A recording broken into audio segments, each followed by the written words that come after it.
ሰላም ሰላም ቤተሰብ በሙሉ እንደምን ዋላችሁ? እንደምን ከረማችሁ? እንግዲህ አልፎ አልፎ እንደዛ ብቅ እያልኩኝ እ፣ አንዳንድ ኢንፎርሜሽን ለመስጠት እፈልጋለሁ እና የዛሬው ርዕሴ የምለው እንግዲህ ተቃዋሚዎች 100% በጦርነት እንደሚሸነፉ እርግጠኛ ሆኖ መናገር ይቻላል የሚለውን እ፣ እንግዲህ በተጨባጭ ሁኔታ እንግዲህ ይሄ ሚዲያን እንደምታዩት እውነትና እውቀት ላይ የተመሰረተ ሚዲያ ነው። ዝም ብሎ እ፣ አሉባልታ አይደለም የሚያወራው። ከምንም ከሚዲያ ከዚህ እንትን ለቃቅሞ ሳይሆን ተጨባጭ ሁኔታ ነው የምናገረው እና እርግጠኛ ሆኖ መናገር ይቻላል የምለው ርዕስ ከምን የተነሳ ነው ቢባል እ፣ መጀመሪያ ጦርነትን ማን ያሸንፋል የሚለውን ማወቅና ያስፈልጋል። ለዚህ እውቀት ያስፈልጋል። አትሊስት አንድ ሰው እውቀት እንኳን ባይኖረው አትሊስት በእድሜ የገፋችሁ ሰዎች ወይም ደግሞ ትንሽ ስለ ደርግም ስለ ሌሎችም የምታውቁ ወይም ደግሞ የምናውቅ ለአዲሱ ጄኔሬሽን ማካፈል ያለ ነገር መኖር ያለ ይመስለኛል እና ይህ ምንድን ነው? አንድ በጦርነት የሚሸነፍ ማን ነው ቢባል ህዝብን የማይፈልገውን ነገር አያደርግ ብሎ በጉልበት የሚጠቀም ማንኛውም ፓርቲ የሚሆን መንግስት ይሸነፋል። ከደርግ ብንነሳ ደርግ እ፣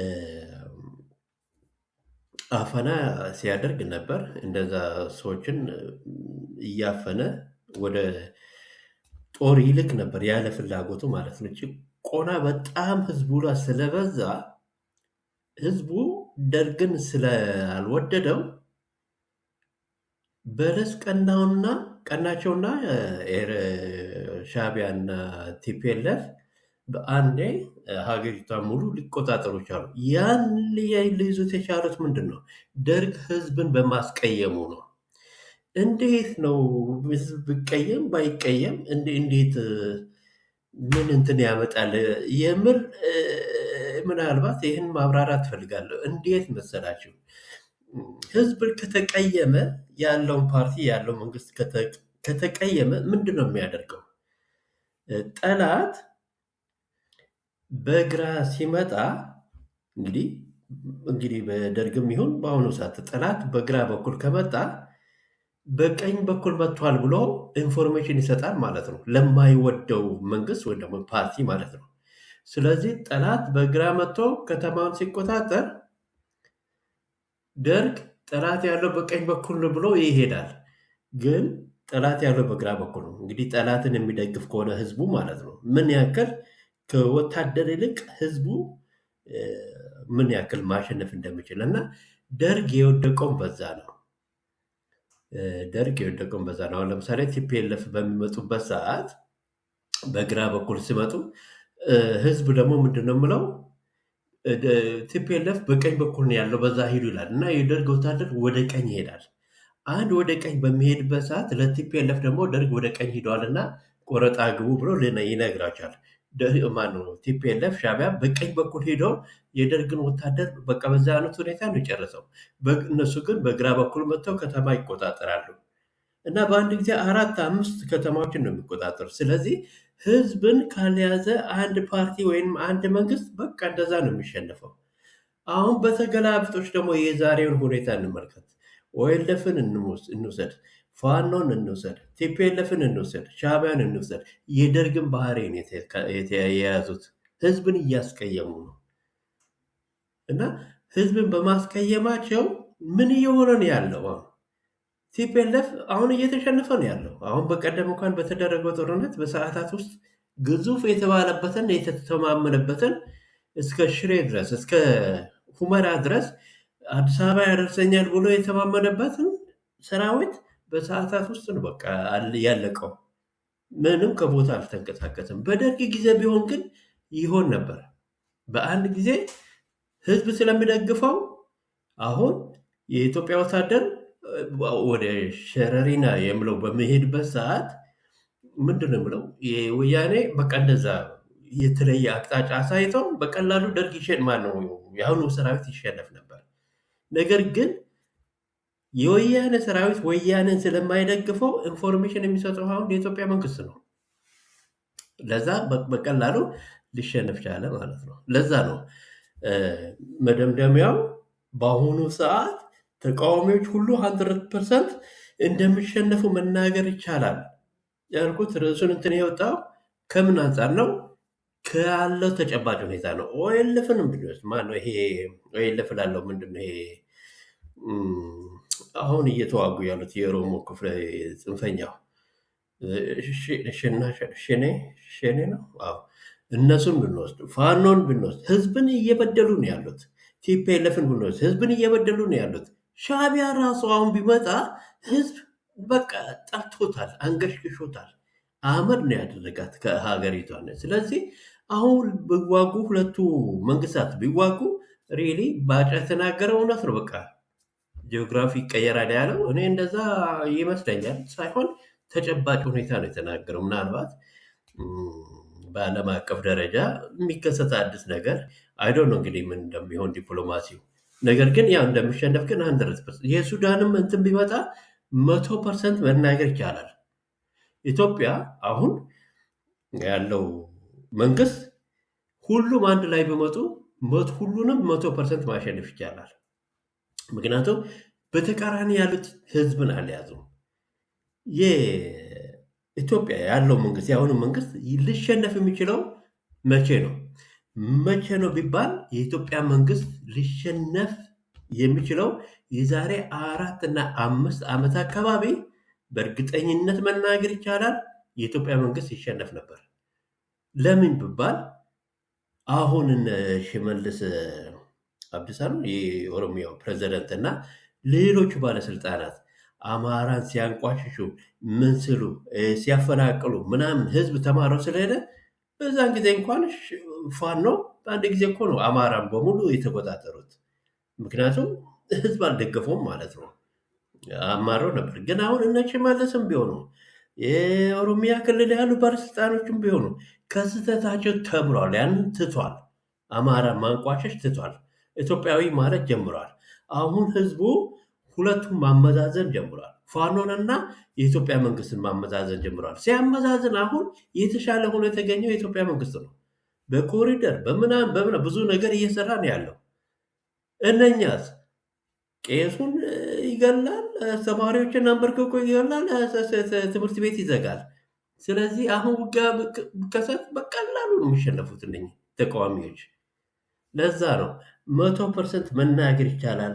አንድ ውጊያ ቢከሰት ተቃዋሚዎች 100% በጦርነቱ ይሸነፋሉ።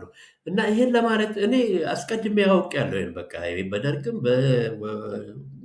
በየስርዓቱ ያየሁት ነገር ስላለ ይሄ እንደሚሆን አውቃለሁ።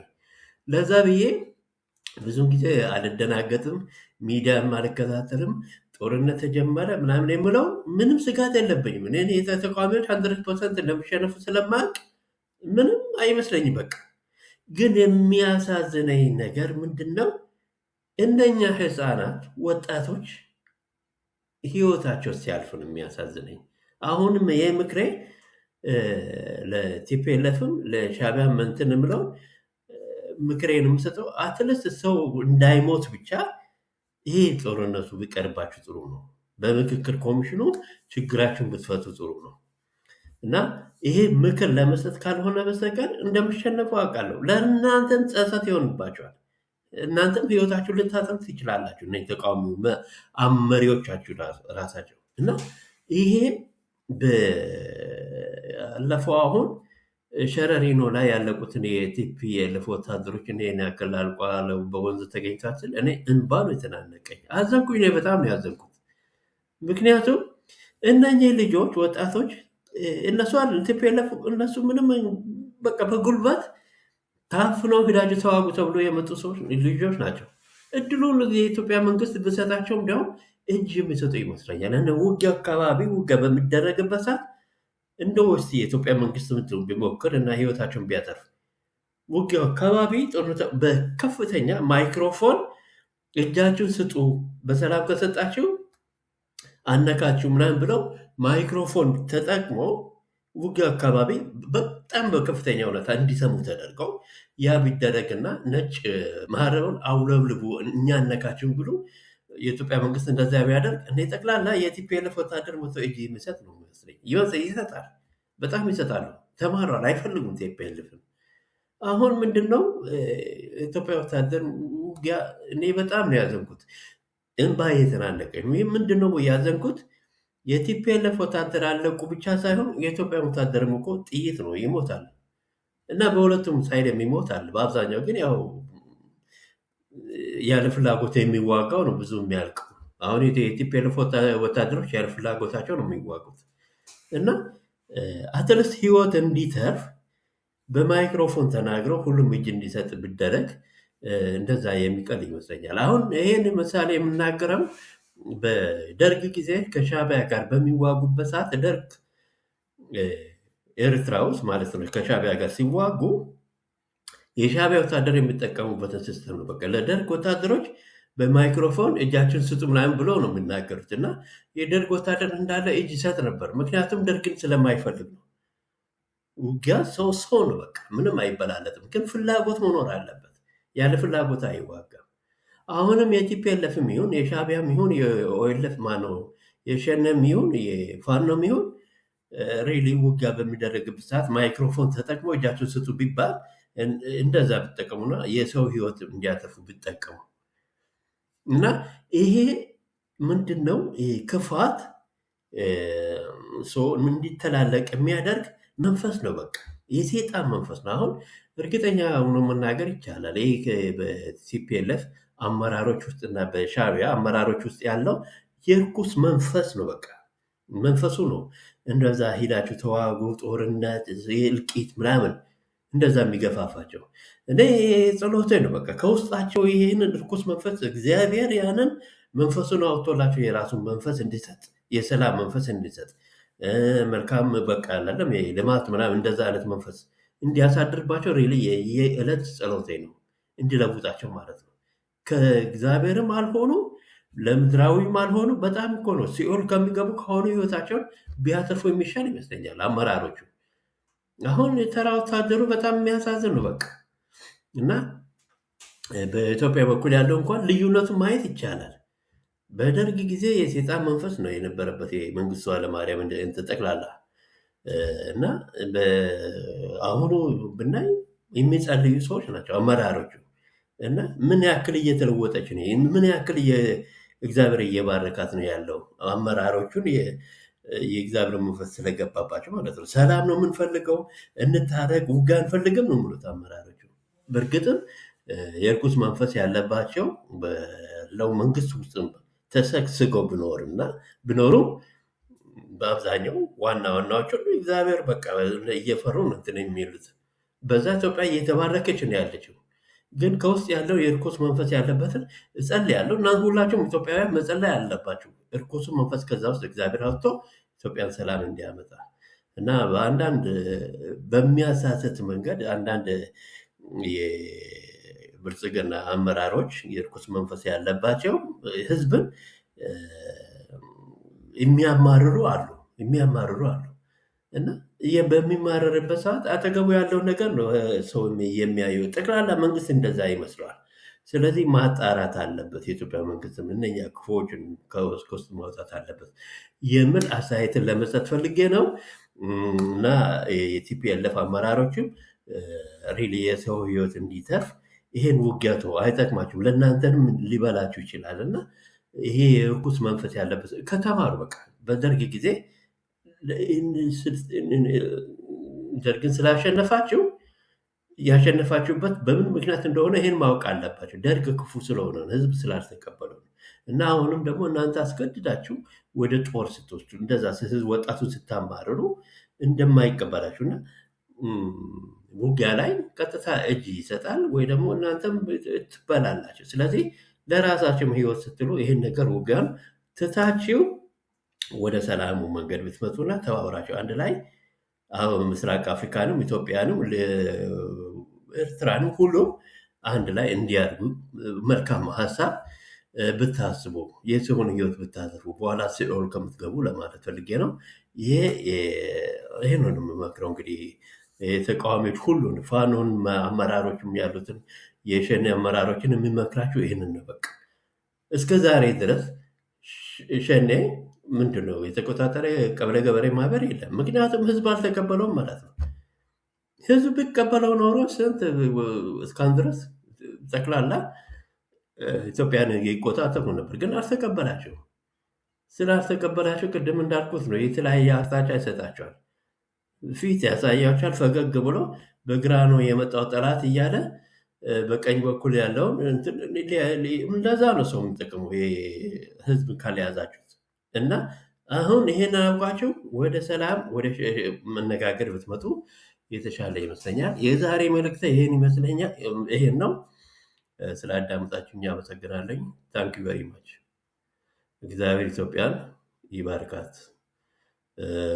የጎረቤት ሀገሮችንም ሁሉንም ኢትዮጵያ፣ አፍሪካንም ሁሉንም እግዚአብሔር ይባርከው። እንግዲህ በዚህ እለያቸዋለሁ እና ላይክ፣ ሼር እና ሰብስክራይብ ማድረጉን ደግሞ አትርሱ። ይሄ መልእክቱ ለሌሎችም እንዲዳረስ ማለት ነው። ታንክ ዩ ቨሪ ማች።